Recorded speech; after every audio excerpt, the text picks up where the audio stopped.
Hey folks, welcome back to Learn from Dad. I'm James. Today we're back in the garage and we're going to be doing some simple maintenance on a push style lawnmower, specifically changing the engine oil and maintaining the air filter. So follow along, let's check it out.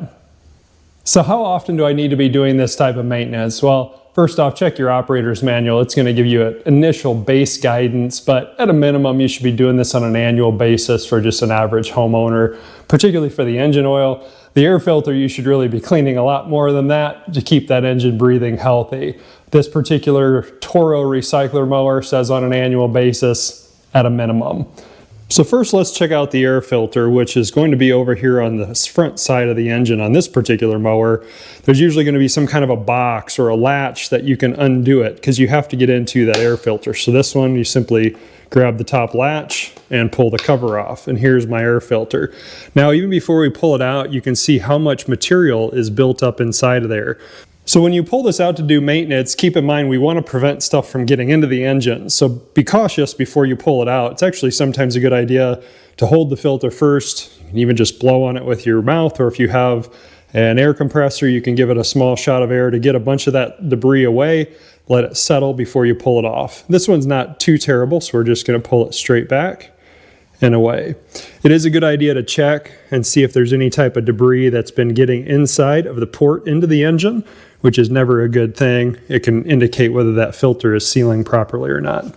So we can see that that engine air filter has quite a bit of material in it. There's the back side, where the clean ports are, and you can see on the inside that filter is clean, which is good. So how do I clean it? First off, it's as simple as taking it, tapping it on the ground, hard surface to try to get some of that material out of there. This one's actually pretty kicked up and I can't get the majority of it to come out of there. You may need to use compressed air if you have it to help get that clean, or you can simply replace it. But let's grab the air compressor.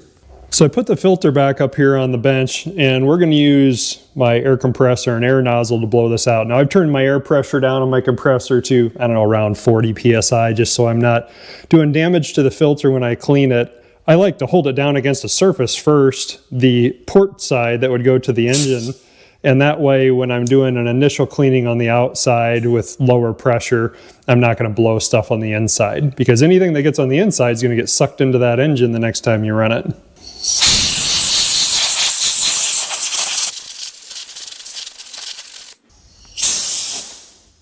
So that took care of the majority. There's still a little bit down in the pleats. Again, I'll keep working on this, but just from a video perspective, we got the majority of it out, probably 80%. So I've done a significant improvement. Now, I will take, now that I got the bulk out, and I'm going to blow from the inside out to try to get some of that internal material out as well.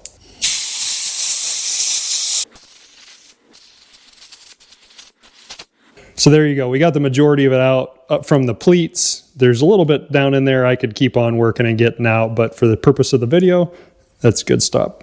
So let's go ahead and put that cleaned air filter back in. Again, important to make sure that the air box is clean, especially the sealing surface between the gasket of the air filter and the box. Look at the base of the air filter, which acts as the gasket. Make sure it's clean. If there's any kind of deformation, that's going to allow air to leak through and potentially dirt. So let's get the cover snapped back on.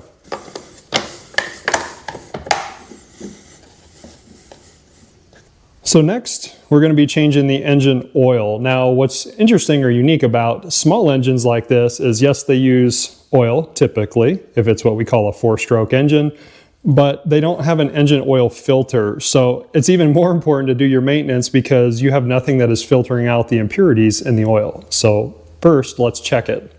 So why are we checking the oil first? Well, it's a good indicator to you of how much oil has been in that lawnmower before. Did you do a good job of maintaining it?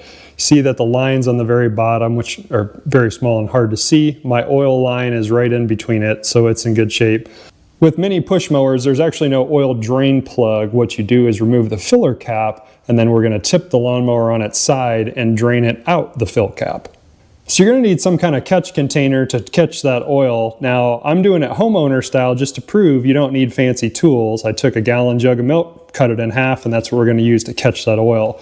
Now, in this particular mower, there's only about a half a liter, half a quart-ish of oil in there, so it's not a huge volume.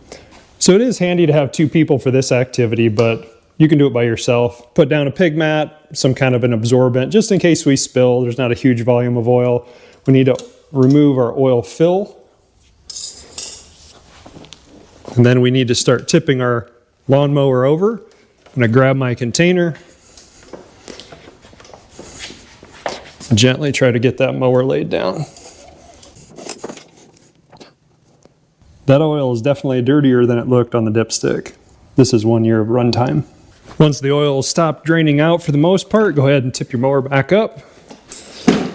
So now it's time to refill that engine oil. My operator's manual says it takes, again, approximately a half a liter, half a quart ballpark to fill this engine up to proper operating capacity. It also tells me that the engine oil weight is supposed to either be a straight SAE 30 weight or a 10W30, which is I happen to have on the shelf. Now, would it be ideal if I had a funnel? Absolutely. Do I have them? Absolutely. Am I going to show you how to do it without one? Absolutely, because as an average homeowner, you might not have one.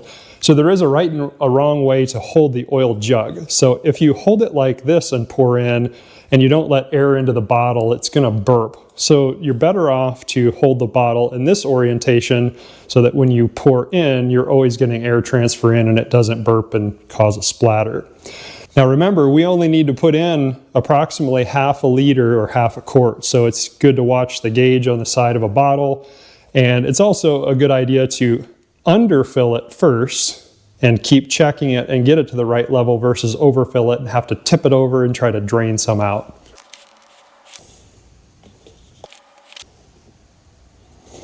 So we need to check that engine oil that we just filled, and it's important to let a couple minutes for that oil to settle down to the bottom of the engine, so just be patient. When we do check it, we're going to be looking at our dipstick. There's a oil fill acceptable area with 2 arrows and some hash marks. That's where we want the oil in between. If we can't see it, or if it's way full, those are bad situations, could harm your engine, so make sure you double check when you fill it. So we'll stick our dipstick back in, turn it till it's in the locked position. We'll pull it back out and take a look. And this one is actually about halfway through the fill area, so I need just a tiny bit more of engine oil. Now we let that settle, now let's recheck.